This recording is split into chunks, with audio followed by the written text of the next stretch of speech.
Hello and a warm welcome to Wembley Stadium. Yes, after 82 years as a league club, Mansfield Town and their supporters have finally arrived at those famous Twin Towers. It's the final of the Freight Rover Trophy with Bristol City, the holders, standing in the way of the Stags and success. City are the favourites, but as Coventry City proved here just 8 days ago, this is the year of the underdog and the Mansfield lads are geared up for victory.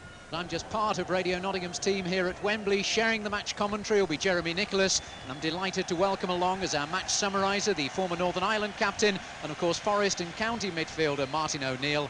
And naturally we couldn't let such an auspicious occasion pass us by without hearing from the voice of Mansfield Town for over 900 matches, and that of course is Stan Searle. We're perched up higher in the commentary box down there on the pitch at this moment, talking to the players. As the Mansfield players have had a look round on the pitch is Steve James.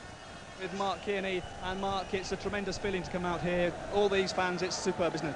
Yeah, fabulous. Even though it's so early, there's still a lot of fans in and they're making a hell of a noise, so it's superb. They just had the dogs on and they've got them chanting. One dog was Mansfield, one dog was Bristol, so God knows what happens when the game starts. And of course, earlier in the rounds, you took that crucial penalty up at Middlesbrough. Will that fall to you this afternoon as well if we have a penalty? Yes. I don't mind. I'm looking forward to it. Hopefully we'll get one and we have the same result. That'd be fabulous. A bit daunting, but I'm sure you'll cope with it. Also with me, Paul Garner. Paul, you must have thought you weren't going to play in this match. Yeah, that's right. It's a little bit of a bonus. I didn't think I was going to make it. Fortunately, it's worked out for me. Hopefully I can do justice and we can get a win today. Also with me, Keith Cassells. You've been here before, Keith. What's it like the second time round? Just as good. You know, it'll always be a marvellous occasion, a Wembley final, and I'm just very honoured to, you know, be looking forward to my second time round. And are you making more of it the second time round? Is it perhaps a little bit easier to walk out on that pitch, perhaps not quite so nerve-tingling? I think so.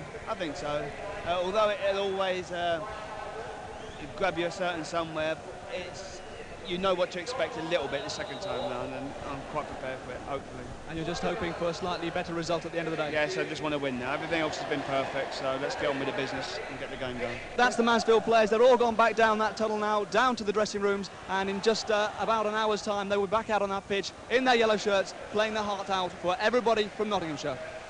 Red and white away to our left-hand side, and away to our right is the yellow and blue of Mansfield Town. And somewhere deep down in that tunnel, the two sides at this moment, no doubt kicking the odd ball against the wall. Perhaps Martin O'Neill, as someone who's experienced this sort of thing, can tell us what's going through the players' minds at this last few moments. I think they'll be very nervous, Andy. I do. Just funnily enough, we're talking about nerves, and something I'd forgotten all about, having been out of the game for a year or two. But Stuart Pearce's performance on his debut game epitomised Wembley nerves for me. I think Stuart Pearce is probably the best left-back in the country. But he was up against it. He probably felt that Brazil had a wee bit more to offer, and he became nervous. But just as the crowd roared, people must know that the two teams now have appeared out onto the field. Yes, Ian Greaves on the right-hand side, Terry Cooper on the left-hand side, leading the two sides out, and the Bristol City fans down away to that tunnel end, waving their banners. Mansfield's banners away down below us and away to the right. A very proud moment indeed for all of Mansfield to see, and indeed a proud moment for Ian Greaves. And as Ian Greaves retraces the steps he last took 29 years ago when appearing in an FA Cup final for Manchester United, what thoughts are going through his mind at this moment? I want for the town of Mansfield, and for these lads in that dressing room, I want them to bring that cup back so they can show it off at Mansfield. It'd be a day that no one will ever forget, and 50 years from now, the youngsters who were at the match will be telling their grandchildren, I was there, it was the day that I saw Mansfield win the cup. And that's what I want. I want to see us win the damn thing and not come back holding some paper effigy of it that I feel wants burning on the town hall steps if we do. The national anthem being played at the moment. Let's soak up some of the atmosphere.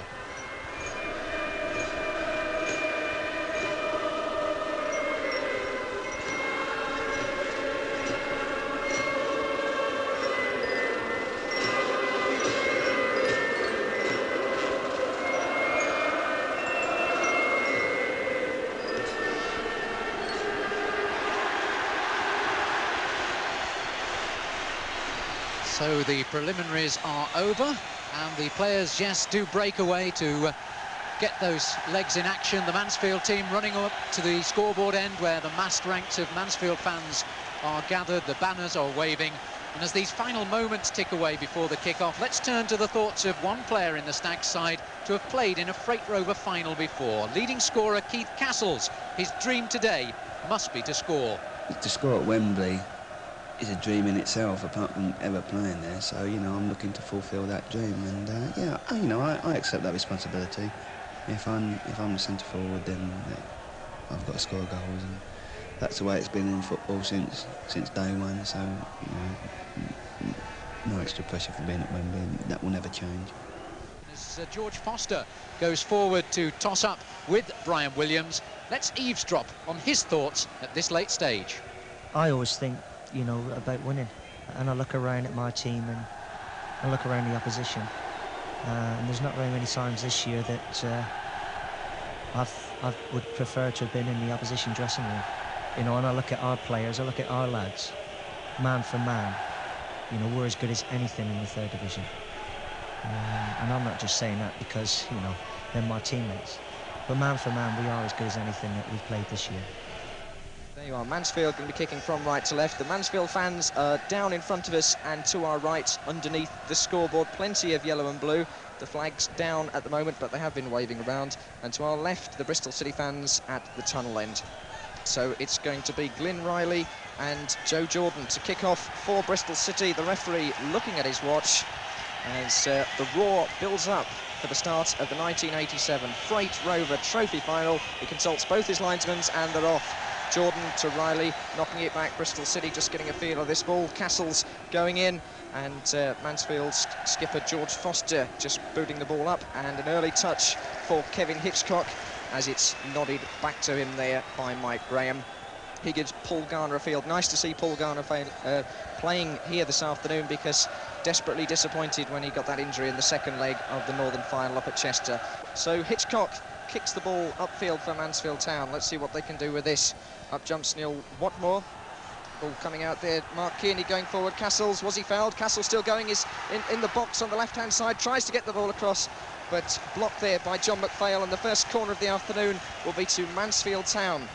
And it's going to be from the left-hand flank. Castles doing well, wriggling his way into the box there, tried to get the cross in, but the big figure of John McPhail foiling him there, the ball going for a corner.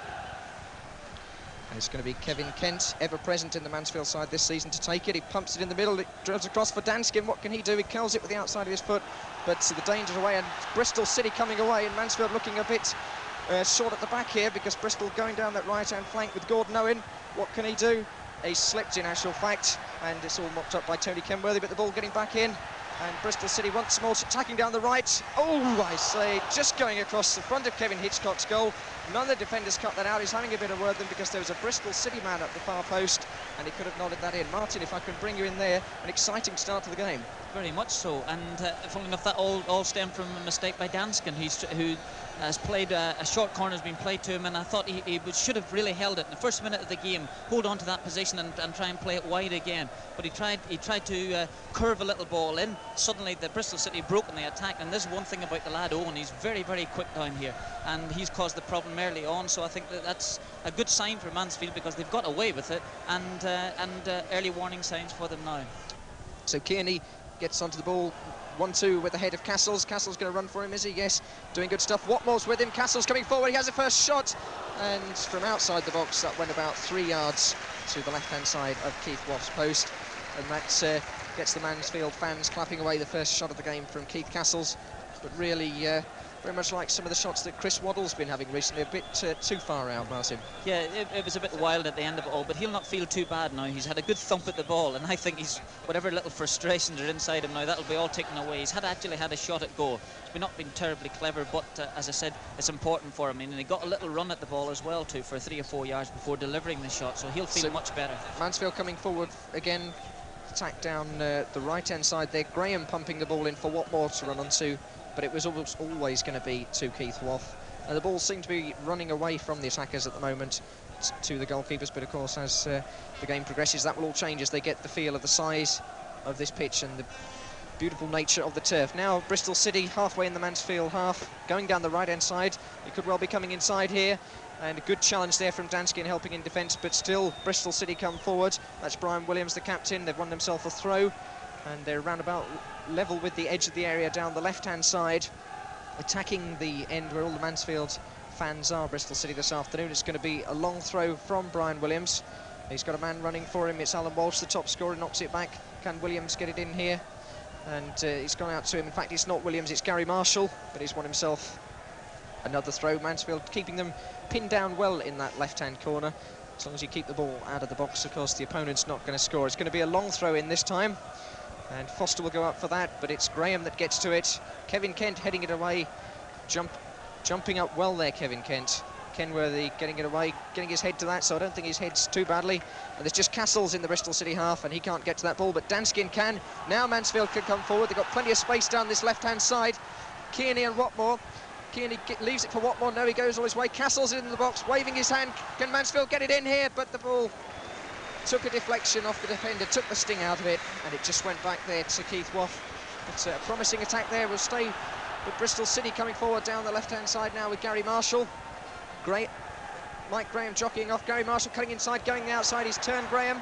Kenworthy goes out to meet him, and a good challenge there from Kenworthy. And Bristol City win a corner down that left-hand side. And the game's really come to life in the last few minutes. It's end-to-end stuff.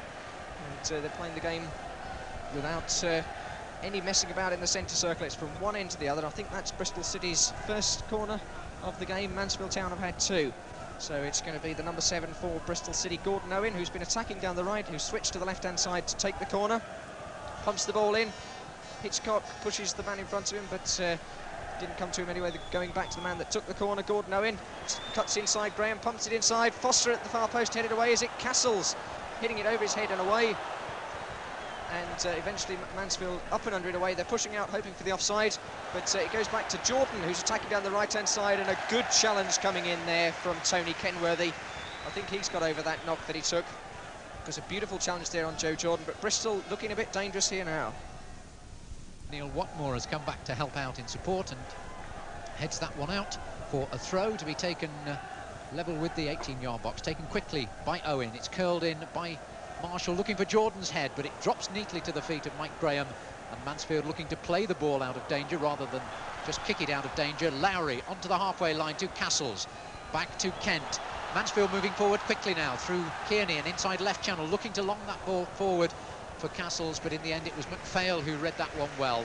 Just knocks it back to keeper Waugh, and once again another chance of an opening goes begging. Yeah, Kearney played an impossible ball there, and instead of getting the movement flowing as it was, Mansfield has strung about 3 or 4 delightful passes together, and instead of continuing the move by getting the ball wide, as there was a man running wide from me, played an impossible ball in there to Cassels to try and control. And even if Cassels was able to do that there was still about 2 or 3 men around him. So that's I mean, you can't say it's a sign of nerves now, because he looks as if he has a very delightful left foot himself, Kearney, but he should have just played the simple ball and played it wide. So it's City moving forward again through Owen, lays a ball into the area, and Newman chips that across the goal, but Hitchcock coming out well and diving at the feet as Glyn Riley came in, but Newman creating the danger there, and once again it was Gordon Owen who started that dangerous move with, and so Kevin Hitchcock excelling after 27 minutes, and really one of the few occasions when Hitchcock has been called in to show his mettle, and he proved equal to the task on that occasion. He kicks it downfield now, right foot, drops just inside the City half of the field. Then Moyes knocks it forward to Danskin. Danskin finds Kearney. Castles with his back to goal. Back to Danskin, just inside the centre circle. Lays it to his right, where Graham's available. Graham finds Kent hugging that right touchline. And Lowry doing well to come away from Walsh's tackle. But City coming away with the ball as Marshall down that left-hand side. He's got Riley up in support, he's got Jordan there, but he's pushed that one too far in front, and George Foster able to patrol that ball forward to Graham. Finds Kent. And Mansfield certainly not just kicking the ball anywhere, though at least, Martin, they're trying to play football out of their own box as well. Yes, they don't look too bad down the right-hand side there when they get a couple of little passes together. But just going back there to that was an excellent save by Hitchcock about 5 minutes ago, because it's really, other than the time he's punched the ball after about 10 or 15 minutes, it was his real first proper contact with the ball, and that'll have done him the world of good. It's a great save.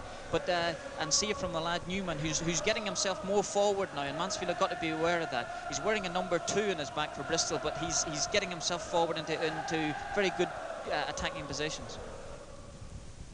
Newman once again getting in with a timely tackle and finds Walsh.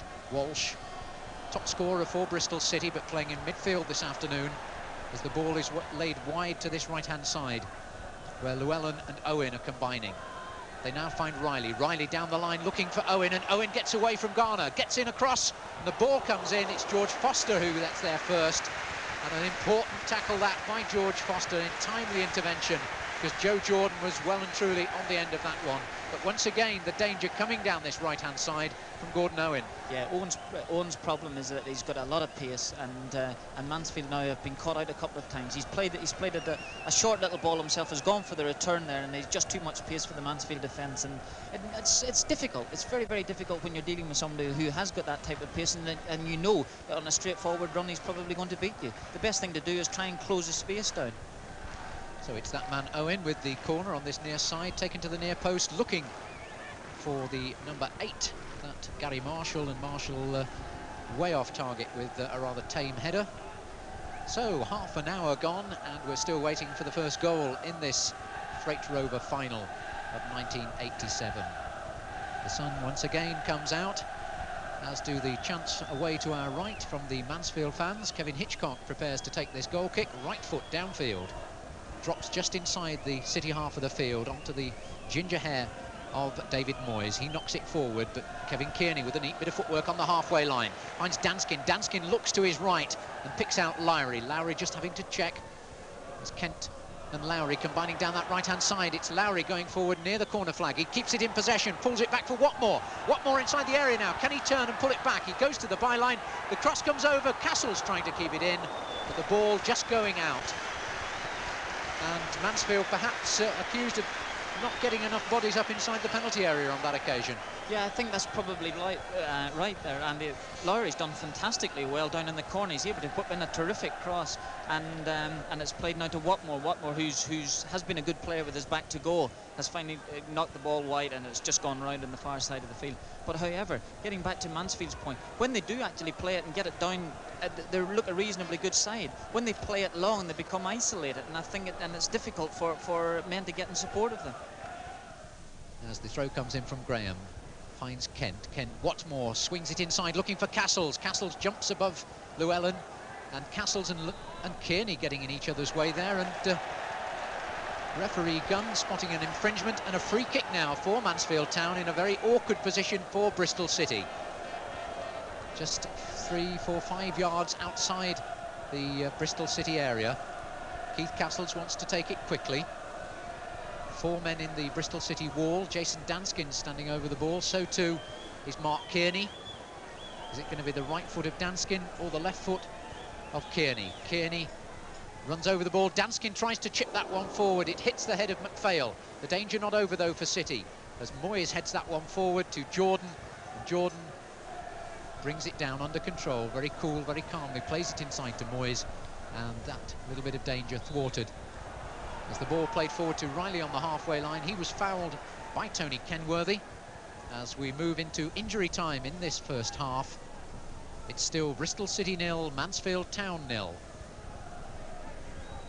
As we're in injury time in the first half. The free kick to be taken on the halfway line, just inside the halfway line, in fact, by the Bristol City skipper, Brian Williams. Williams left foot. He's got 4 men forward inside the box. The last desperate throw by City at the end of this first half, as Kenworthy forced to put that one behind. So perhaps this will be the last desperate throw for Bristol City in this first half. A cheer goes up away to our left as Gordon Owen goes trotting over to that far side. He's going to curl this ball in. Marshall's there, so's Newman at the near post. But it's headed up looking for Newman, and in fact it was Moyes who got a header in there, and Hitchcock diving to his right, clutched that one well. Threw it out to Kenworthy, got the ball back, and Hitchcock relieving the danger and sending a long kick downfield, deep into the Bristol City half of the field, where Andy Llewellyn plays that all the way back to his keeper, Keith Waugh. Almost 5 minutes of injury time played in this first half, and there goes the half-time whistle. 4 minutes and 48 seconds. The referee playing of injury time in this first half. The half-time score, Bristol City 0, Mansfield Town 0. Let's bring in for his half-time thoughts Stan Searle, who's been watching with great interest and of course used to watching Mansfield Town over 900 matches. Stan, the first half 0-0 on the score sheet, not too many direct shots for either keeper to save, but perhaps Bristol City just shading it on points on the first half.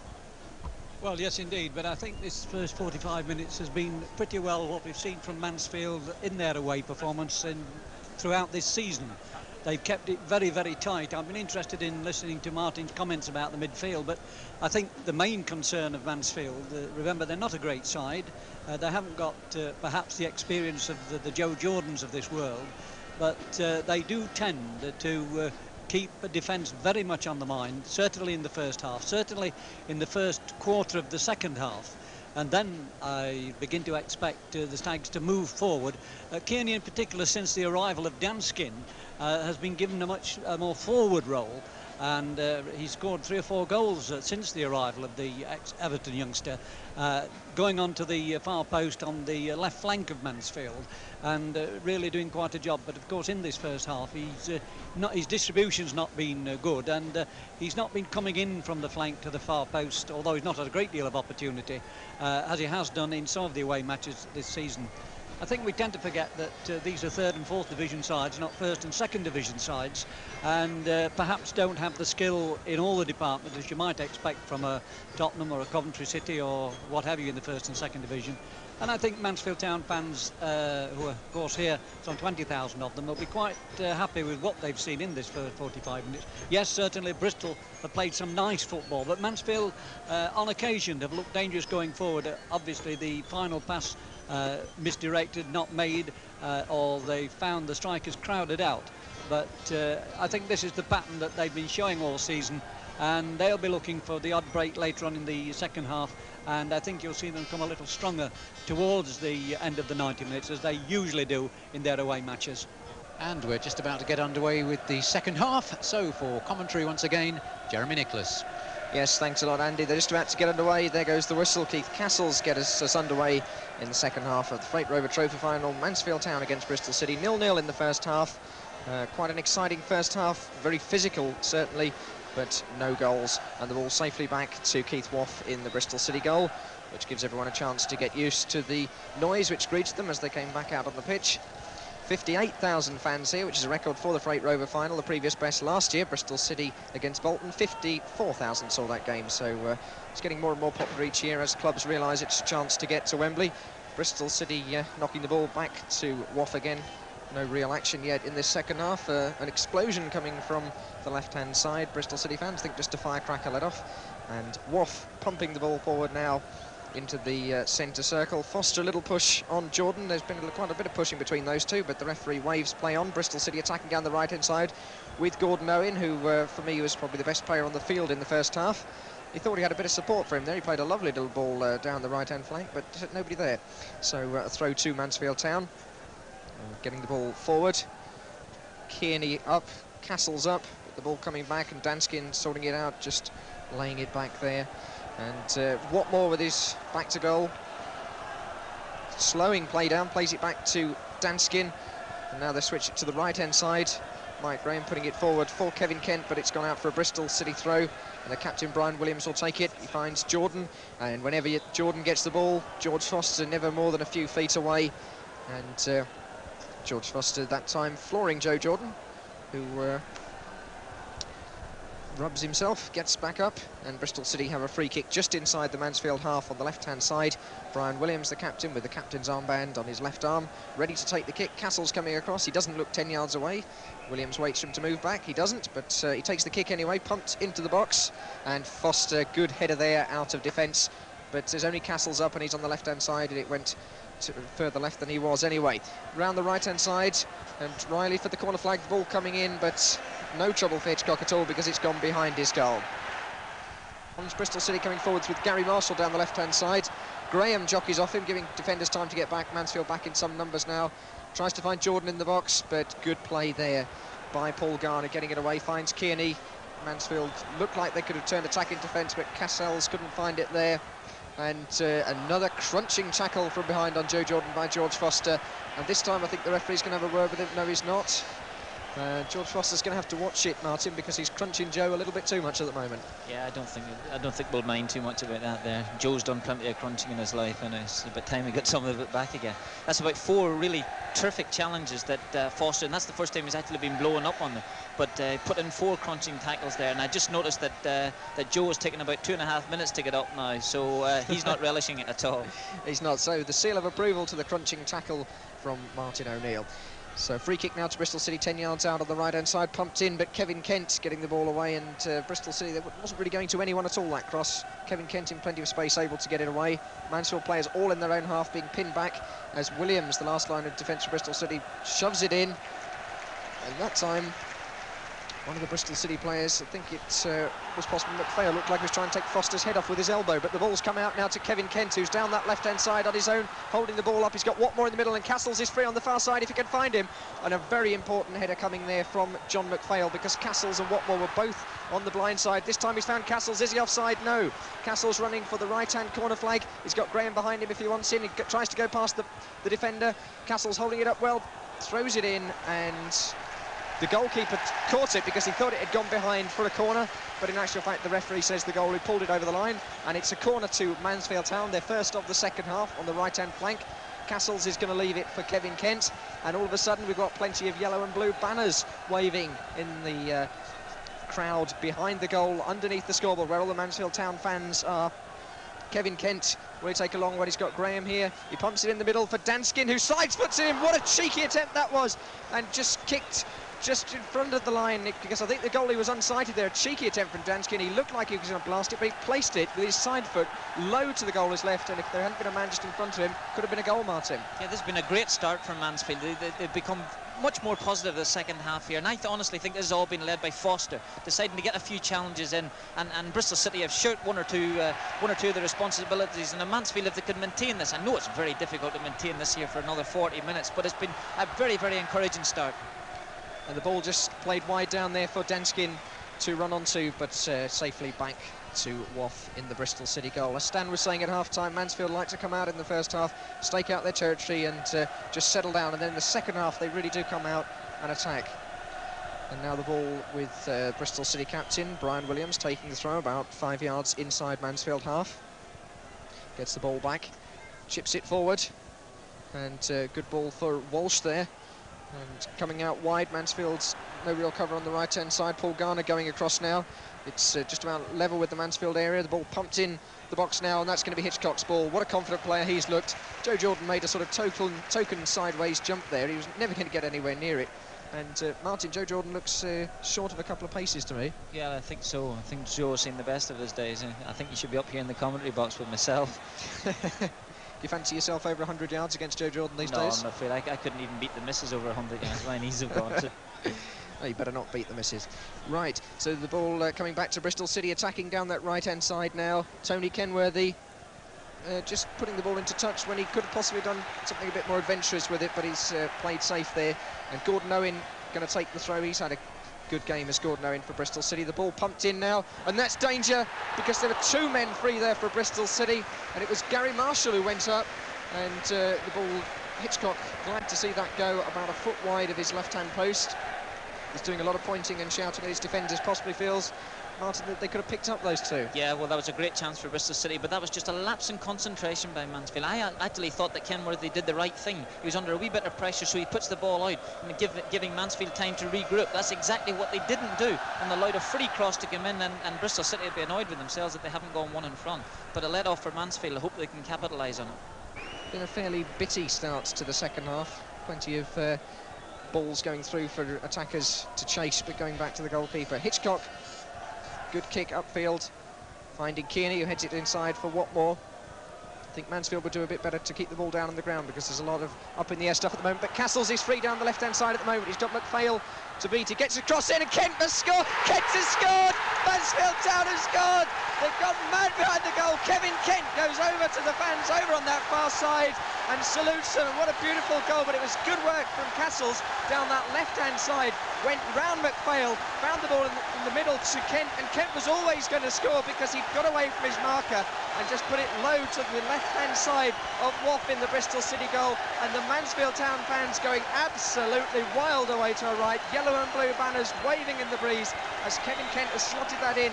And I was just saying that they do well to keep it on the ground, and that's what they did, because they put it to Castles, who went down that left-hand side. McPhail looked like he had the measure of him, but Castles went round him. A good low cross in, and a marvellous goal there from Kevin Kent. Good start for Mansfield there. Whoa, well, that's fantastic. Kent has done superbly well, but give all credit to Castles, who decided on the one-to-one. Listen, I'm going to take this man on. He took him left-hand side, and he's got the cross in. But even then, Kent was second favourite to get the ball. But he steamed in, just realising that Castles was going to get the initial touch through, and he's done brilliantly. He's left-footed the ball into the net. It's a great goal, and just a great fill-up for Mansfield.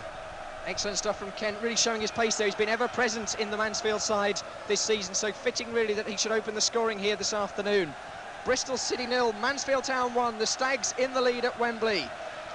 And they're going forward again. Let's hope they can retain their composure, because let's not forget what happened at Wembley in the week when England went a goal up and a minute later Brazil equalised. And of course in the cup final, Spurs went 1 up, and just 7 minutes later Coventry equalised. So let's hope Mansfield Town can just stake themselves out and hang on to this lead and not give away a goal. And Jordan's through as I speak, and well played Kevin Hitchcock.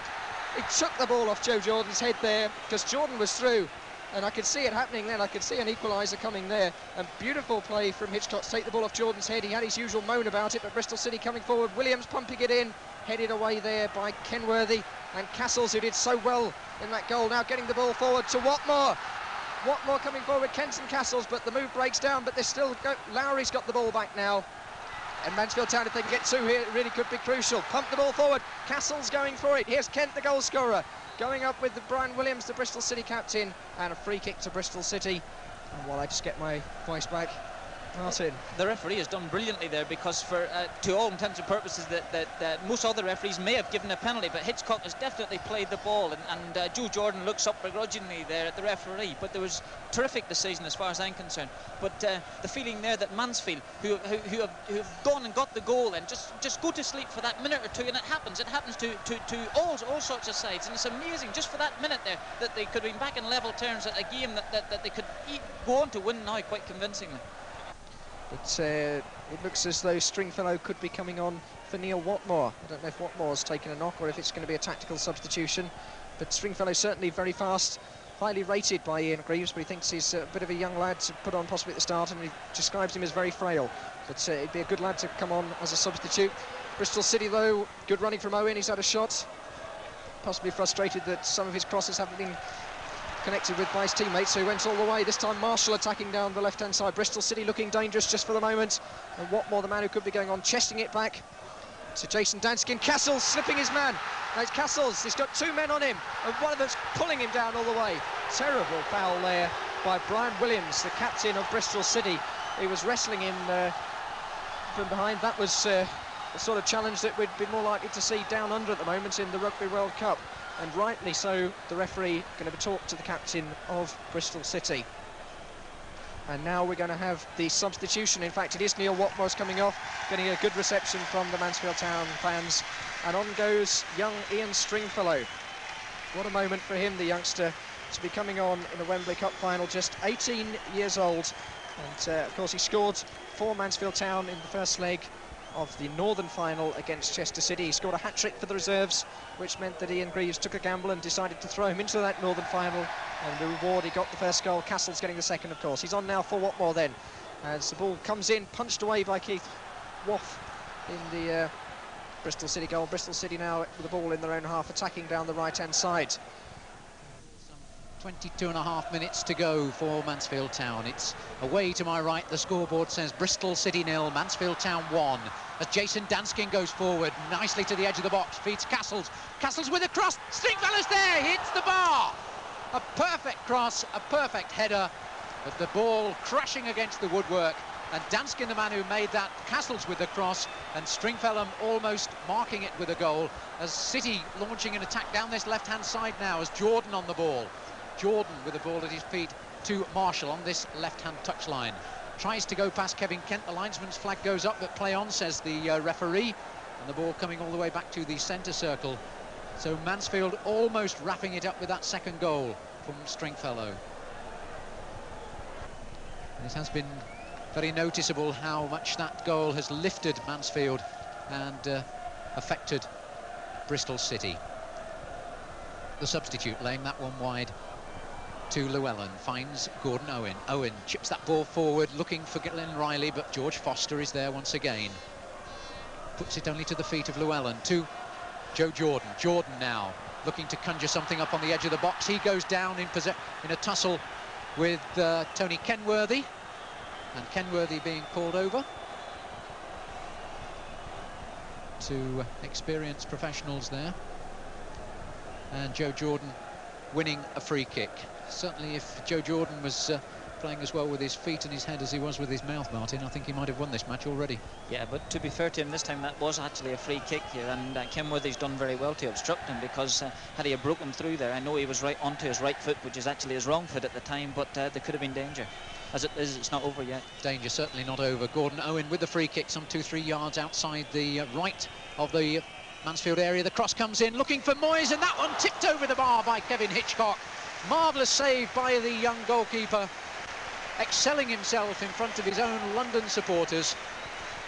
Kevin Hitchcock hasn't put a foot wrong this afternoon, and certainly doing excellently there from the Scottish central defender with that header. The corner then to Bristol City. Owen chipping this one to the near post. It's flicked on, and Hitchcock once again excelling himself. And Kevin Hitchcock, Martin, doing exceptionally well, particularly with that first header from Moyes. Well, he looks like Pat Jennings. He's been absolutely superb. His handling has been immaculate. And I mean, anybody here who's watching this or watching Mansfield for the first time have got to be impressed with 3 or 4 of their players. They've all been magnificent as far as I'm concerned, but 3 or 4 have stood out. Foster at the back has been superb. Anything thrown in high, he's dealt with very, very commandingly. And the goalkeeper has been superb, as has Lowry. But still some 10 minutes to go in this, to 90 minutes in this Freight Rover final. Bristol City 0, Mansfield Town 1, thanks to Kevin Kent's 56th minute goal. But a chance now for Joe Jordan. Squares it to Riley, and Riley puts that one wide. And Mansfield Town are furious with each other. Joe Jordan, it looked as though he may have had a chance to level it. Glenn Riley, though, should really have done a heck of a lot better with that chance. Yes, I think in actual fact it was Garner who attempted a tip over his head, and it was charged down by the big centre forward. And as Jordan mixes ground in, he pushes the ball square. He's done exactly the right thing, and a glorious chance missed there by Bristol City. So look on Mansfield's side there at the minute, and who's to say that they don't deserve it?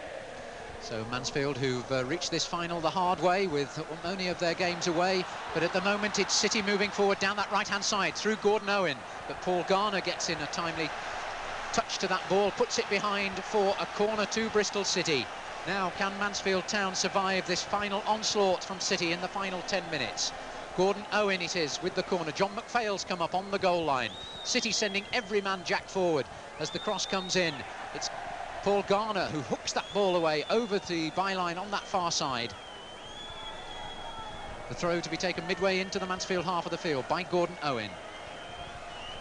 And as the ball's played in by Marshall, it's Mansfield who come away through Kevin Kent on this near side. Kent, he's got Lowry steaming forward, he's got Castle steaming forward. The moment Kent happy to hang on to the ball, he uses Lowry with his socks down to Graham. Castles, plenty of running left in Castles.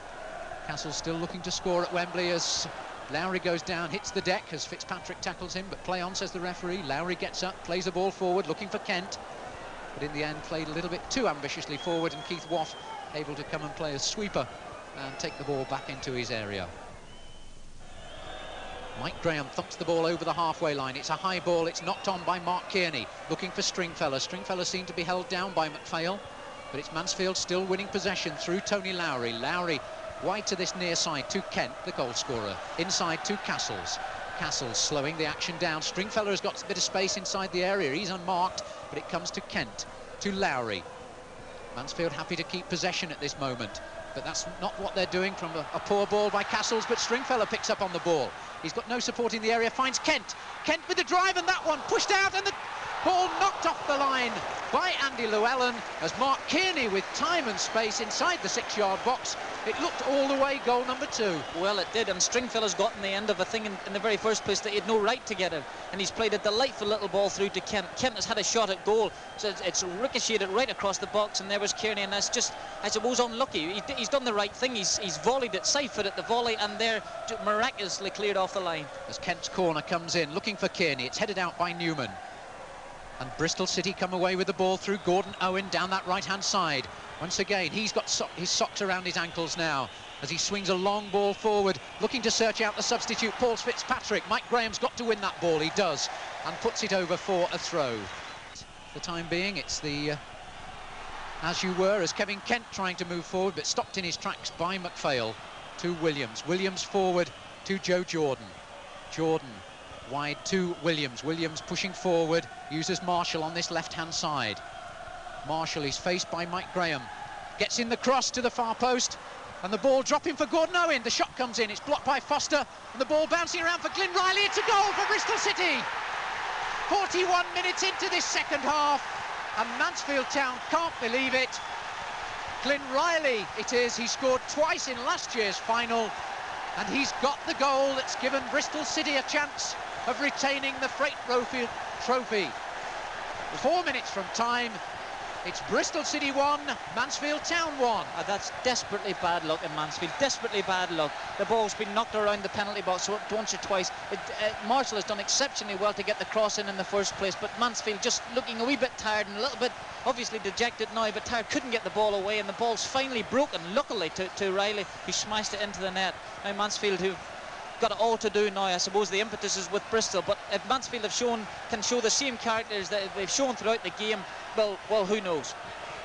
So are we heading for extra time? It's Bristol City 1, Mansfield Town 1, and suddenly the Bristol City fans have come alight. We've seen Stringfellow with a header against the bar. We've seen Mark Kearney have one cleared off the line by Andy Llewellyn. And now it's all locked up at 1 apiece, with 42.5 minutes gone on this second half. Free kick to Mansfield Town. George Foster, City coming forward over the halfway line through Fitzpatrick. Fitzpatrick, he's got Marshall to this left-hand side. He uses Marshall now. Fitzpatrick, who's got plenty of running in his legs. Marshall cutting inside, gets to the edge of the box, sends in a cross to the far post. Jordan's header is there. It goes across the face of the goal. And that, I think, Martin, practically the first time that Joe Jordan's got a header in this match. Yeah, you're absolutely right, Andy. Wouldn't that have been a travesty if that ball had gone into the net? And second half performance, Mansfield, well, they just can't believe it. In the last 4 minutes here, that the game has turned completely around. So we keep saying it's an amazing game, this football, but it's, and I suppose that Stringfellow's header against the bar will be weighing heavily in the Mansfield players' minds, but they've got to get it out of the system. It'll go now into extra time, hopefully, and Mansfield, if they can regroup and reform, I still think that they're to the taking. I mean, players like George Foster just do not deserve to be on the losing side.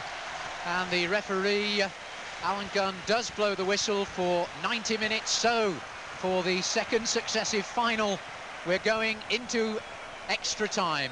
Mansfield Town's players, George Foster calling them over, Ian Greaves coming out with 1 or 2 words of wisdom. And as Martin takes a breather, let's find out what Stan Searle, sitting alongside me, has got to say about it. Or Stan, 4 minutes away from glory. Yes, I'm almost speechless, Andy, because I think on the second half performance, Mansfield certainly deserved to have lifted this trophy, but you've got to get the ball in the net. They've had 2 or 3 chances. They've hit the bar, hit one off the one cleared off the line, and really, when you get chances like that in an occasion like this, you've certainly got to make things pay. But I think they can still do it. The only thing I hope is that at least one side wins in extra time and there are no penalties, because that really is a travesty of football to lose a final on penalties. But Tony Lowry in particular, I think, had an excellent game. Kearney has looked far better in this second half than they did in the first. He's been moving forward with more positiveness than he did in the first half, and certainly for a time Bristol really looked rattled, and quite frankly they could so easily have been 3-1 down at this stage. But that's how it goes. There's another half an hour to go, and now it's really, as far as I can see, the survival of the fittest, Andy. Well, I don't think there can be too much question about Mansfield Town's fitness, although for third division players. We've said that this pitch can be totally sapping for first division players, never mind third division players, and for international players. And I think really, Martin, the travesty is that poor old Kevin Hitchcock has actually conceded a goal. He's played marvellously, hasn't he? Well, he's an absolutely storming game, and he's done himself no disfavours at all. But I possibly disagree with Stan in the sense that Mansfield have deserved to definitely win the cup, as we've said before. And I honestly don't mind if they get to the 9th penalty out of 10. I don't mind, as long as they take the trophy back in, because they've deserved it. And I think the Bristol City lads must feel that Christmas has come early, because they in the last 10 minutes, not only were they totally bedraggled, but they had given it up. They'd definitely given it up there, and they just actually can't believe they're going into extra time. And possibly there, had Jordan's header been on target, they might even have been taking the trophy home. It looks as though Mansfield have brought on Gary Pollard. Yes, Gary Pollard is the man who's come on, and in fact it's Jason Danskin who's come off, so Gary Pollard will be playing, and that means a slight alteration in the formation. So that's the way it's looking now. We're all set for another 30 minutes of action to take us through the first 15 minutes at least. Jeremy Nicholas. It's going to be Bristol City, Joe Jordan and Glyn Riley ready to kick off this second half, and they're underway in extra time in the 1987 Freight Rover Trophy Final. Mansfield Town 1, Bristol City 1. And it's Mike Graham with the ball to Kevin Kent, but blocked. Graham pumps it forward again. Just Castles up front at the moment, headed away by McPhail and the Bristol City defence. Getting the ball now, still in the Bristol City half. Mansfield Town looking determined and not letting Bristol get the ball out of the defence at all. Gary Marshall now coming down this left-hand side, being waved forward by McPhail. So we've got Pollard in midfield now for Mansfield Town. And Kearney getting the ball back to Paul Garner. Finds Stringfellow with it, who lays it back, but Pollard wasn't up with him at all. And now it's Mike Graham picking the ball up in his own half. He goes over the halfway line, plays the ball to Stringfellow. He's got a lot of running in him. He's only 18 years old, but he hasn't been on the field as long as everyone else. Dribbling his way into the area, crosses it in for Castles. What can he do? He turns, shoots, Kenny Dalglish style, but too low along the ground. And the man with the green natty cap on, Keith Waugh, just picking it up. Keith Castles attacking down the right-hand side now, cuts inside the box, chips the goalkeeper. Intelligent chip there from Keith Castles. Tried to chip the goal. He probably had the sun in his eyes despite that natty green and black cap, but it went wide and high of his right-hand post. But now it's Bristol City who come forward in extra time, the first few minutes of this first period of extra time. And Foster having the better of Joe Jordan, a very disgruntled looking Joe Jordan. No running left him at all, as Foster converts defence into attack, finding Castles. Oh, and if only Lowry had just a bit more running in him, he could have poked the ball out wide to Kevin Kent, who was free on the right-hand side, but Lowry's given his all today, and he's looking a bit tired as he runs back. But Bristol City attacking down the right-hand side.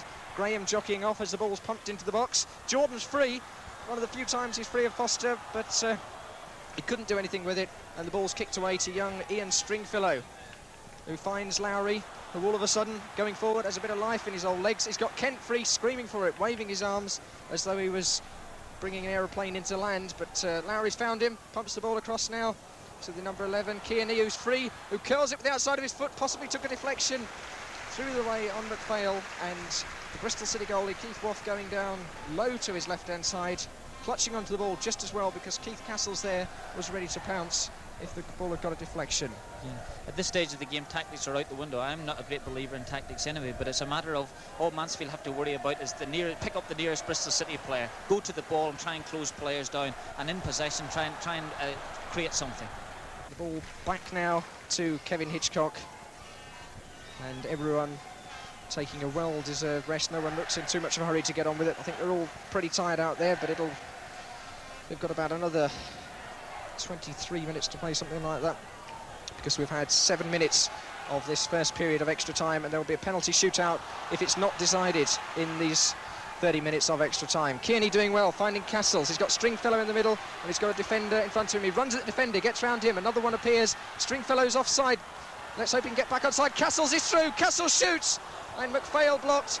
And all of a sudden, a gap seemed to open up. There were 3 Bristol City players there. Stringfellow was offside, so Castles held onto the ball intelligently, went round the man, but he couldn't get his shot on target. Well, that was a terrific run by Cassels, an absolutely marvellous run, and he got the little bit of luck at the very end there, and he's had a shot, and had a shot not been charged down, it was probably goal bound. So it's a corner to Mansfield Town, to be taken on the right-hand side from Kevin Kent. Pumps the ball across in, looking for Pollard's head, but missing. George Foster getting away from Riley. He's got Kent wide if he wants. He pumps the ball himself to Cassels, who's free, who heads it just over the bar and slightly to the right of Wath in the Bristol City goal. And Cassels looking dangerous there. 2 goal attempts in 2 minutes. Yeah, I think that was a good chance, I really do. I think Cassels, despite the fact it was an excellent header and got plenty of power in, he'll be annoyed that he didn't hit the target. And it's very noticeable now that anything that is knocked in and around the penalty box, Bristol City look so tired now that they're not getting back. And this is one occasion where Mansfield can utilise the long ball. If they start hitting Stringfellow, he can take players on. And Bristol City are not getting any cover at all, so all to play for. Quite a few of the players now with their socks rolled down, shin guards discarded as they get hot out there and get on with the business of the game. Cassels, in fact, has got 1 sock rolled down, revealing a bright red shin guard on his right leg. So Bristol City coming forward, playing the ball back in order to go forward. But Mansfield Town jockeying well, keeping position. And Gordon Owen on a run if they can find him, but they switched the attack now to the left-hand side. Jordan away from Foster again. And I wonder if George Foster getting a bit tired, but if he is, I think Joe Jordan's even more tired. So Williams, in fact, with the shin guard in his hand there, he's just taking his off. Pumped in the box now. Curl gets a reminder from behind from a Stags defender. Shot on target. Oh, and a beautiful save there from Kevin Hitchcock, diving low to his right-hand side, because a shot there from Rob Newman of Bristol City, just from the edge of the box. A beautifully struck shot, and Hitchcock went down. Goalkeepers don't like those low and right to one side of them, and Hitchcock got down well and held on to the ball. He could have pushed it around for a corner, but he held on to it, and that was beautiful play. We've had 11 minutes of extra time, 15 minutes each way, and then a penalty shootout if there's no result. It's 1-1 at the moment. Mansfield Town denied the Freight Rover Trophy after an equaliser just 4 minutes from the end of this final. So kick forward from Hitchcock. Lowry finding Stringfellow, knocks it back to Kearney. Stringfellow on a run. Cassels to the left-hand side. Stringfellow's in the middle, and Kent's far wide as he's been for most of the afternoon. Finds Kearney. Stringfellow a little bit too close for him. Bit of an experience showing there, possibly not really running into space. Pollard's trying to go for a 1-2 with Stringfellow, but the youngsters misunderstanding what Pollard was trying to say there. And the ball going back to Keith Wath. And the sun goes in for one of the few times this afternoon. Hitchcock's throw landing in the Bristol City half without bouncing. A good throw too. And Cassels has gone down possibly with cramp. And of course Mansfield Town played both their substitutes. Cassels looking in a bit of bother down there. What can he do? Stringfellow goes over, but the play still continuing. Stringfellow goes over now, grabs his boot and tries to rub some life into Cassels' legs, and Paul Garner not going to pump the ball forward because of Cassels being down, playing it back to Hitchcock. Will Hitchcock kick for touch here to give Cassels time to recover? No, they're just going to play on with it. Graham putting it out to the... And the whistle has gone for the end of the first period of extra time. Now, Billy Dearden's come on to attend to Keith Cassels, but I think the referee wants them to change right round again. Well, that is the ruling in actual fact. They have to swap immediately round, and they don't get any break at all. I think it's about 1 minute. But Cassels looks as if he may not be participating much more in this game. That's very heavy-looking cramp. Very, very heavy-looking indeed. Well, we're just about ready for the start of the second period of extra time. I hand you back to Andy Knowles. And Mansfield get this second period of extra time underway. 15 minutes to go. If it's still all square, then it's that dreaded penalty shootout to decide the winners of the 1987 Freight Rover Trophy. Of course, it's a disaster if Mansfield don't win on penalties. If they do win on penalties, then it's the best thing since sliced bread. But at the moment, it's Bristol City moving forward down that right-hand side through the shape of Glyn Riley, the goal scorer, 4 minutes from the end of normal time. Finds Gordon Owen. Owen on the edge of the box, looking to get on his left foot, and that one driven across Kevin Hitchcock's goal. Hitchcock at full strength, full stretch, but the ball always passing wide. And in fact, looking out on the pitch now, we heard Jeremy saying that 1 or 2 players discarding their shin guards. There seems to be the pitch absolutely littered with tie-ups. So wherever you look, there's little strips of white on the pitch. There's one heck of a load of tired players out there at the moment. It's Mike Graham with the throw, just down below us, just in front of the Royal box. Plays it to Cassels, finds Kent, but Castles once again on the ground. He really has run his heart out this afternoon. And a good ball from Newman sends the action wide to that right-hand side to Gordon Owen, the danger man for City. His cross comes in, but it's George Foster with a flying header. Clears his lines, and Owen happy to let that one run out for another throw. Midway into the Mansfield half of the field, on that right-hand side. Mansfield kicking left to right as we look out from just above the Royal Box here at Wembley Stadium. The throw taken by Llewellyn. Played inside to Jordan on the edge of the box. Jordan plays it wide to Riley. Riley with a little chip ball forward. It's Foster who meets it. The ball bouncing around on the edge of the box. Kevin Kent got in there first. He put his head in bravely when Riley was trying to get his boot there first. But the action now going all the way to Keith Waugh in the City goal away to our right. The Mansfield fans can certainly feel extremely proud, not only of their side, but also of their showing today. And let's hope they've got a little bit more to shout about in these final 12 minutes, and certainly after that 12 minutes. Let's hope it's they who are cheering George Foster going up to receive the Freight Rover Trophy. But at the moment, that's totally undecided, because away to my right, the scoreboard still says Bristol City 1, Mansfield Town 1. Some 12 minutes remaining. As Lowry plays that ball forward, looking for Stringfellow. It's Stringfellow against Waugh. Can he go past him? The keeper it is who does well. And really, the youngster with a golden chance there of going round the keeper. But Keith Waugh bringing all his experience to bear there and saving the day for Bristol City. Yeah, he's a wee bit unlucky, Stringfellow. I thought it's just his first touch as he's going in. He's just angled it away from himself and has allowed the goalkeeper time enough to reposition himself and grab it off him. Marshall, though, trying his luck on this left-hand side. He gets a deflection and wins a corner for Bristol City. The action flowing from one end to the other. And really the fans here, 58,500 of them, certainly getting their money's worth in the sunshine this afternoon. Gordon Owen it is to take the corner over on that far right-hand side. He takes it to the near post. In fact, it's too near the near post. It goes into the side rigging. So another chance goes begging for Bristol City, a wasted opportunity. And certainly neither side can afford to waste things like corners at this stage. No, you're absolutely right, Andy. But just thinking back now, there's about 10 minutes to go now to the end of the game. And I suppose Mansfield have got to be considering that, well, the sort of performance that Hitchcock has produced today, I mean, he's not liable to concede too many penalties or let too many penalties go past him. So I suppose they're probably feeling a wee bit confident that with him in such inspiring form. I think the only problem comes is whether their penalty takers can succeed against Keith Waugh. At the moment, it's Gary Marshall once again who seems to be creating all the danger in these last few moments, as he sends another cross to the far post where it's Foster and Jordan once again. And in the end, a Mansfield boot happy to put that one out for another corner to Bristol City. And whereas the danger early on was coming down that right-hand side through Gordon Owen, in the latterly it seemed to be the number 8, Gary Marshall, who's been creating one or two problems for Mansfield down this left-hand side. It's City attacking down that right-hand side. Long ball downfield by Llewellyn, headed forward by Foster, though. Garner goes to meet it with Newman, and it's Newman who comes out the stronger as Garner stays on the deck looking at cramp. The action, though, now with City. It's Joe Jordan in an outside right position. Inside to Gordon Owen. Owen's on his left foot with the drive, and Hitchcock looked to be going a little bit late down on that one, but he does dive and safely keep that one out. Looked as though he'd misjudged his angles just a wee bit there. So it's Mansfield down that left-hand side through Castles, but he's easily tackled out of it by John McPhail.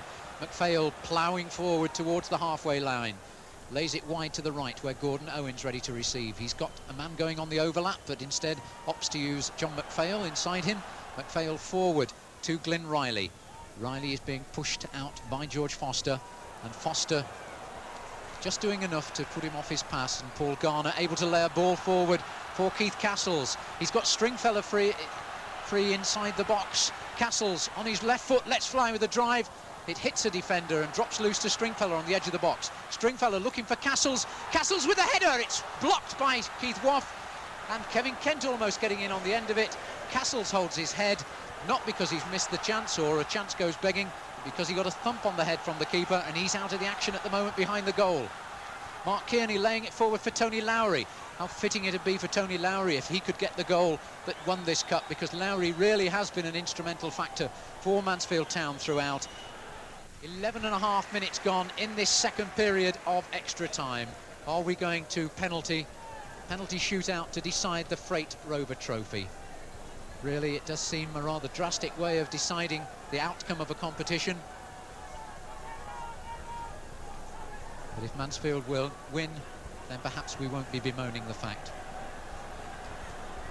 It just depends whether they've got the strength to hit the ball from the penalty spot as well, as Fitzpatrick it is who moves forward over the halfway line. Fitzpatrick forward, tries to find Jordan, but it's cut out well by Garner. Garner forward to Castles. Castles looks to let it run past McPhail, but McPhail wins that and also wins a free kick as Castles trips the former Sheffield United defender. One or two ex-Sheffield United players on either side this afternoon. Paul Garner and Tony Kenworthy, former teammates of Keith Waugh and John McPhail. And also sitting down on the bench for Bristol City, Steve Neville, who's missed this final because of a broken leg. All former Sheffield United teammates. As the free kick comes to the edge of the box, the Mansfield box, it's Riley laying it wide to Fitzpatrick. The cross coming over for Curl, but it's Pollard who heads that one out as far as Lowry, and it drops to Kevin Kent on this right-hand side. Kent tells Stringfellow to move forward. He's got Mike Graham going on the overlap outside him. He receives now. Stringfellow's forward, Castles is forward. Kent receiving from the pass forward from Graham. But in the end, it's Bristol City hustling and bustling and winning possession. And Fitzpatrick and Curl, the two substitutes, combining over the halfway line now for City. Just 2 minutes remaining. As Owen lays a long ball down the line. Now a chance for Bristol City. It's Keith Curl, but good goalkeeping. That excellent goalkeeping by Kevin Hitchcock. He had to spread himself, his body outside the area, but somehow managed to keep his hands on the ball inside the area. Incredible goalkeeping. That was top drawer stuff then, and it's absolutely magnificent. Well, he can be really proud of himself today. He's had a storming game. Storming. His handling has been, well, exquisite. If anybody deserves to win a penalty shootout, then surely it's Kevin Hitchcock. But it's Mansfield looking to move forward and perhaps end it without those penalties. The ball in from the right, seized upon by Paul Garner in inside left position now. Finds Stringfellow, Stringfellow with a chance. It's blocked by Waugh. Drops to Tony Lowry. Lowry with a first-time shot. Finds Castles. Can Castles do it? Can Kent do it? It's off the line by McPhail. And everybody was throwing a boot in at that one, and the ball just wouldn't go in. Well, I'll give Waugh credit there. He just come out like a lion there, but that was very, very close indeed again. Young Stringfellow, he's had an amazing sort of game. He's definitely had a good influence in the match, but he could have come away at the end of extra time having scored 2 or 3 goals. Well, it's breathless stuff as we move into the final 30 seconds, give or take a little bit of injury time, and it looks as though the Freight Rover Trophy Final is going to be decided on who is the fittest and ablest from the penalty spot. Keith Waugh with a long kick downfield. Midway just drops inside the Mansfield half of the field. George Foster heads that one forward. Be interesting to see who are the 5 men who step forward to take the penalties. It's Williams with a throw down the line. Jordan heads it forward. And the ball dropping forward for Stringfellow. Stringfellow, has he got one last chance now? Tries to lay it inside for Lowry, but runs into his opposition, number 12, Paul Fitzpatrick, and it's Bristol City who are launching another attack as we move into injury time, and the referee blows his whistle after 120 minutes. It's Bristol City 1, Mansfield Town 1, and it's all down to penalties. And I don't know about you, Martin, but would you fancy taking a penalty in this situation? Absolutely not, absolutely not. I remember playing for Manchester City once and was taken off in a game when it needed penalties. And was I not the happiest man in the world to know that substitutes, when you've been substituted, you're not allowed to take a penalty. It was delightful. Manchester City eventually won 10-9 in penalties. I think Joe Corrigan took one. But today, very important competition here, and honestly, I wouldn't like to be in any one of those shoes. Well, it looks as though the unlucky 5, if that's the way we're going to talk about them, are Kevin Kent, Ian Stringfellow, Keith Castles, Mark Kearney are the 4 inside the centre circle at the moment. And presumably it's got to be George Foster, the onus perhaps, the 5th penalty on George. Stan cringes a little at the prospect. I know George doesn't even like to watch them. In fact, no, it looks as though it's going to be Gary Pollard who's going to be the 5th of the penalty takers. Kevin Hitchcock, he's had a tremendous game. Can he just sustain it for a wee bit longer? Do I detect a smile on Ian Greaves' face down there? And really, this is going to be one heck of a task now for Mansfield Town. George Foster's going over, shouting to his lads, best of luck, lads. Stan Searle next to me says, don't forget Wigan. I've tried to ignore that fact. I remember that only too well when Wigan won through to the final 2 years ago at Mansfield on a penalty shootout. That was 2 years ago. Mansfield weren't in the final then. They're in the final this time. Keith Woff and Kevin Hitchcock shake hands. And now it's all down to the penalties. The men stepping forward for Bristol City: John McPhail, Keith Curl, Gordon Owen, Brian Williams. It looks like the skipper is going to take the first penalty, and Rob Newman. So Brian Williams it is for City against Kevin Hitchcock. Hitchcock, in fact, is nowhere near the goal at the moment. He's going over to talk to the fans. And the linesman saying, do you mind if you could come and perhaps take part in this event? Otherwise, Brian Williams might find it a wee bit easier than if you're standing there in goal. But Kevin Hitchcock, perhaps a little bit of psychology coming in from Kevin Hitchcock at the moment, waiting Williams, making him wait a bit. I don't doubt that, Andy. The longer you can wait, the more time that the penalty taker has to think about it, and he's taking a long time to get to the pit, to the halfway line, or to the middle of the goal, I should say. Well, it's interesting, all the penalties are going to be taken at the goal, behind which are the massed ranks of Mansfield Town fans. Kevin Hitchcock holds his hands up to touch the crossbar. It's Brian Williams, regular penalty taker for Bristol City. And it's Williams' left foot against Kevin Hitchcock. City with the psychological advantage of going first. Williams against Hitchcock, and 1-0 it is to City. Hitchcock dives to his right. Hitchcock beaten as it goes into the left-hand corner. 1-0 then to City. Mark Kearney, the regular penalty taker for Mansfield, he's the man who's going to be taking the penalty, the first one for Mansfield Town. As the Bristol City fans, you can hear away to our left, trying to put Mark Kearney off. Kearney against Woff. Really, it is nerve-wracking up here, never mind down there. Kearney, and Kearney scores, 1-1. Both goalkeepers having gone to their left and beaten to their right. 1-1 then, as Rob Newman steps up for Bristol City. And it's interesting that all the ball boys are gathered behind the goal, and half the ball boys have been provided by the Bristol schools and half of them by the Mansfield schools, and the arms went up in delight then, and you could pick out which were the Mansfield schoolboys. Let's hope it's the Mansfield schoolboys who are signalling their delight in a moment, as Rob Newman turns round, takes on Kevin Hitchcock, hits the ball now and thumps that one past Hitchcock. 2-1 it is, as Keith Castles steps forward. Now Keith Castles, we've seen his tired legs throughout that extra time period. I wonder whether he's got the energy, the strength and the foresight to be able to put this penalty past Keith Woff. He's looking confident. Let's hope he feels confident. He steps back 2 or 3 paces, takes it now, and Woff saves! Diving away to his left-hand side.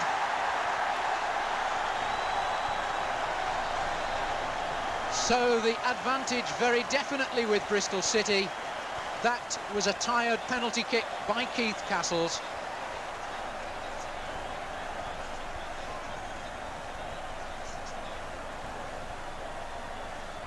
So this time it's John McPhail. Can he fail? McPhail stepping up. Oh dear, oh dear, oh dear. Mansfield Town's so close to glory, 4 minutes away. Surely they're not going to have the Freight Rover Trophy whipped from under them now. McPhail it is. Hitchcock, he's done so well. Can he keep out this drive from McPhail? McPhail now, and McPhail scores.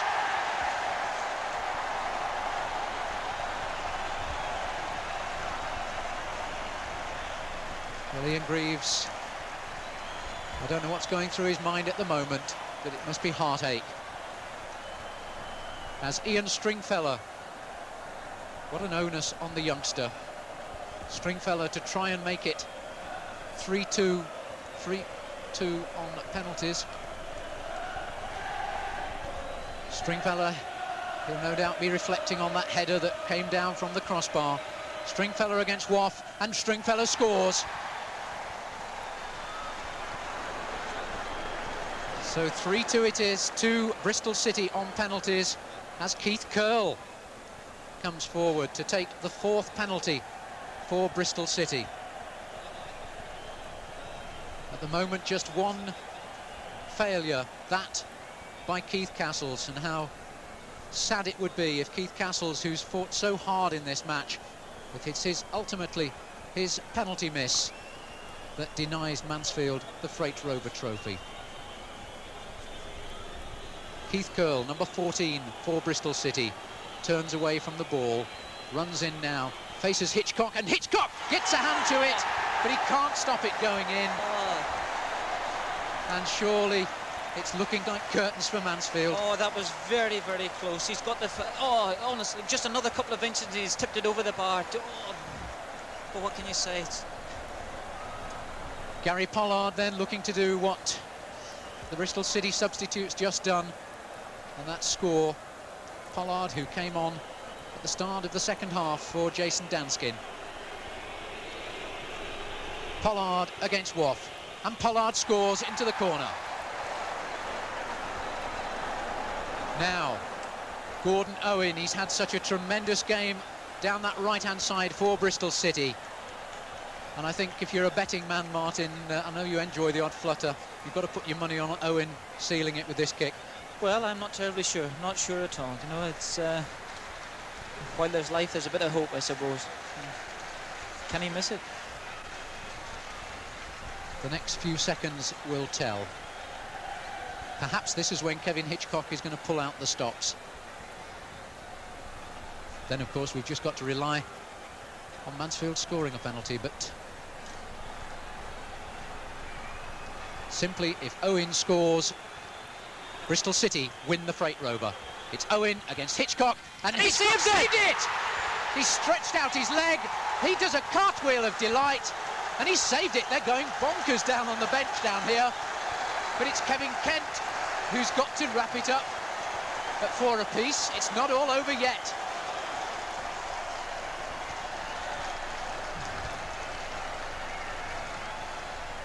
Kevin Kent, the man whose goal looked to have won the Freight Rover Trophy for Mansfield with his goal in 56 minutes.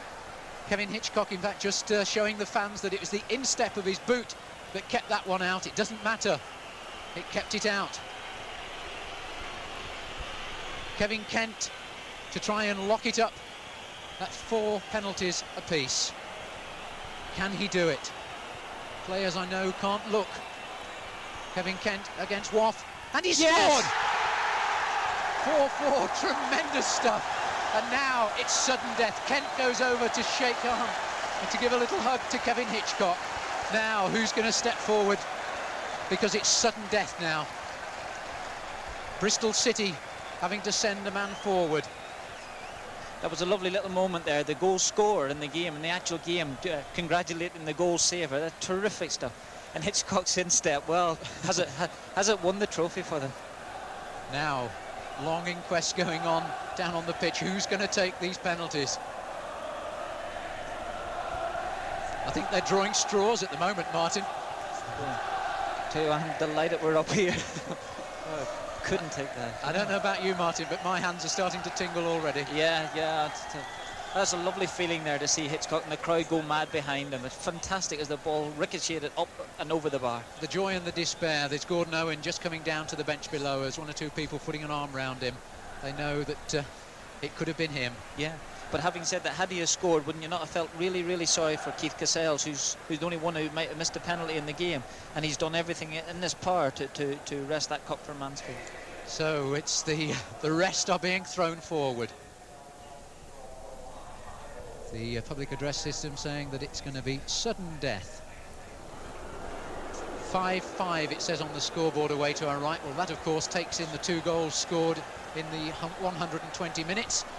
and it's going to be Moyes, David Moyes, who's stepping forward to try and give the advantage to Bristol City once again. All the time now, Mansfield Town are having to fight back, which is rather sad, really. Now Moyes, can Hitchcock's instep do this one as well? Moyes comes up, the central defender, and he's kept that one out! It was his left boot that time, and Hitchcock does a dance of delight. It was his right boot that kept out Owen's shot. Now it's his left boot. He points to the instep. He can't believe it. But still, it's not over. Tony Kenworthy is the man who could write his name into the history books for Mansfield Town. And as Stan tells me, Kenworthy not unaccustomed to taking penalties. He used to be Sheffield United's penalty taker. Now, I wonder whether Keith Waugh remembers that and remembers which side he puts them. It's the two former Bramall Lane teammates.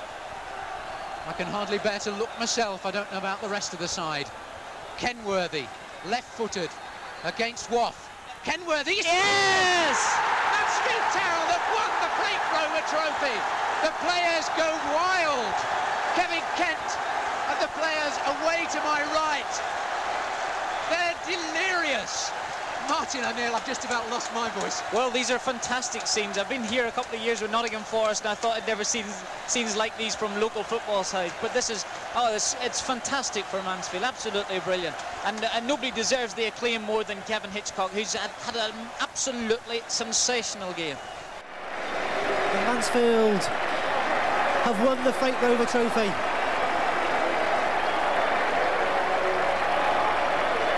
Perhaps the proudest day in the history of Mansfield Town.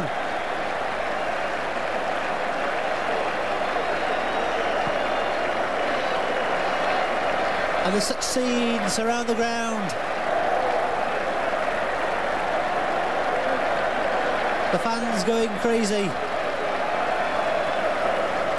Tony Lowry looks as if he can't quite believe it. He's going to get his hands on the trophy. Tom Finney presents the cup. All of Mansfield celebrates.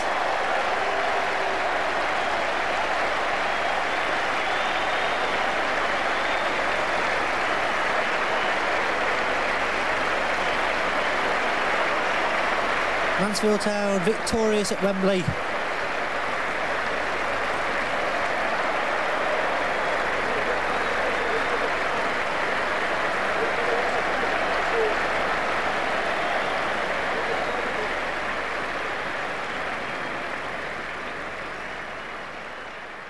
As the trophies pass back along. Going up the steps, those 39 steps. Now, you may have heard John Motson on the Cup final saying that it was Brian Kilcline who climbed the 39 steps to be the last player ever to receive a trophy at Wembley in a Cup final. Well, of course it's not, because it's our lad himself, George Foster, who's going to be the last man to do it before the Royal Box is moved forward, and the press box, goodness knows what's happening to that. Up he goes then, Foster, to collect the Freight Rover Trophy, only the third club in history ever to win it. Bristol City won it last year.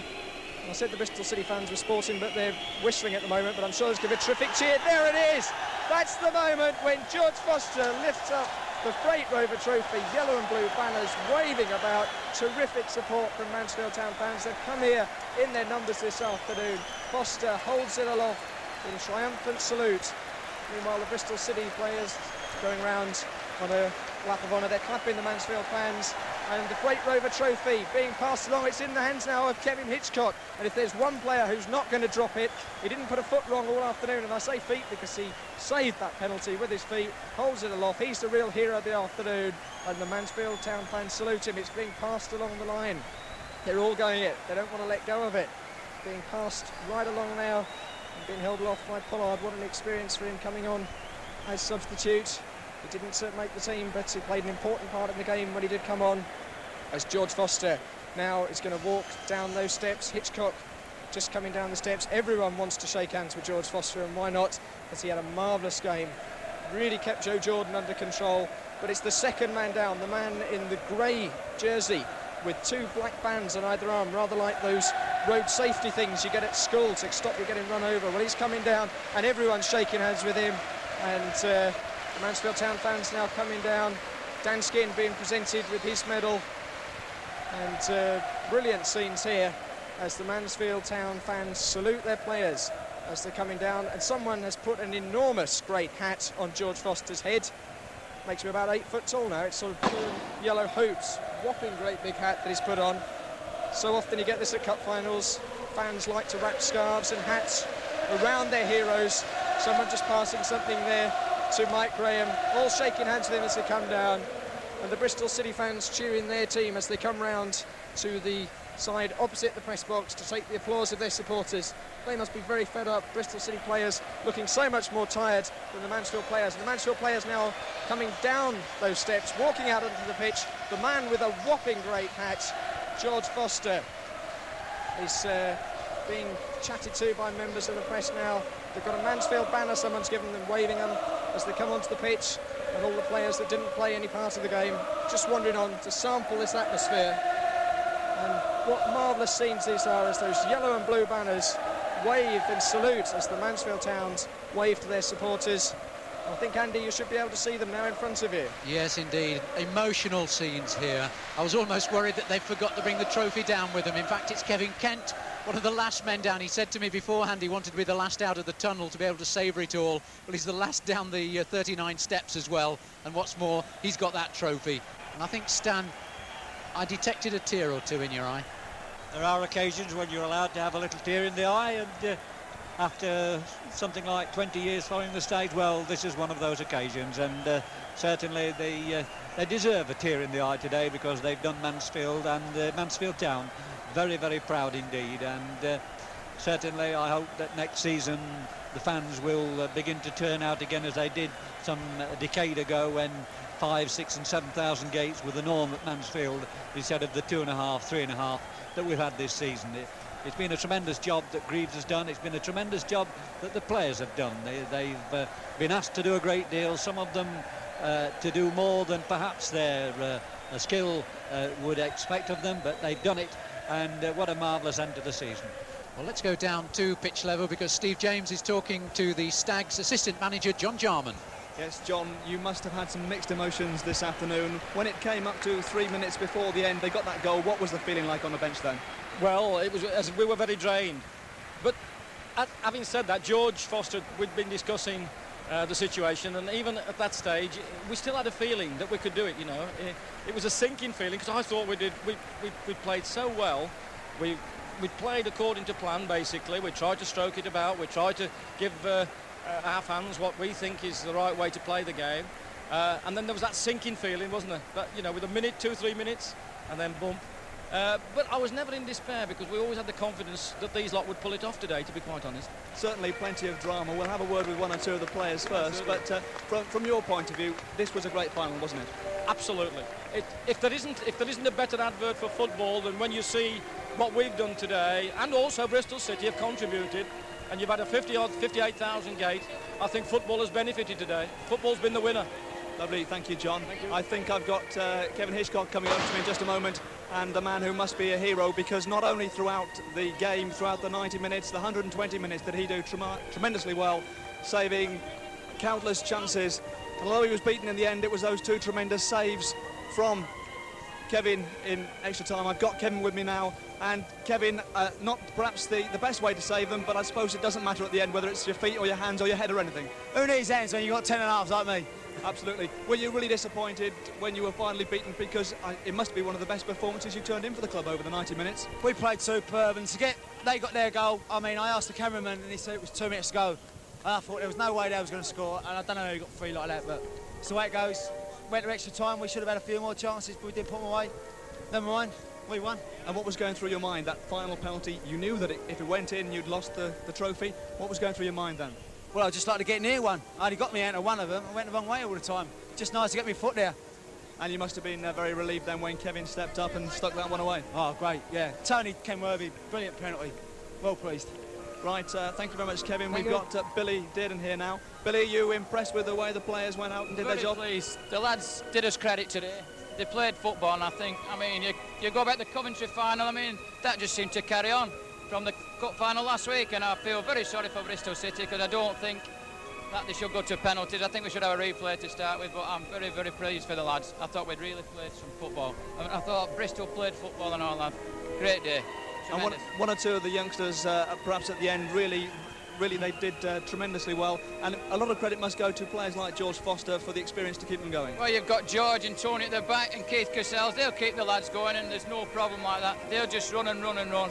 As you could see at the finish, both sides are absolutely knackered. And it's Lovely. a shame had to come to penalties. Thanks very much. Thank you very much, Billy Dearden, the coach. George Foster, the skipper. George coming over, if he can drag himself away from that trophy. That trophy, it's your first time at Wembley, isn't it, George? And you'll remember this forever. Oh, without a doubt. First time, it was not my last. Especially not with this club, anyway. We showed today 10 months of hard work that we put in.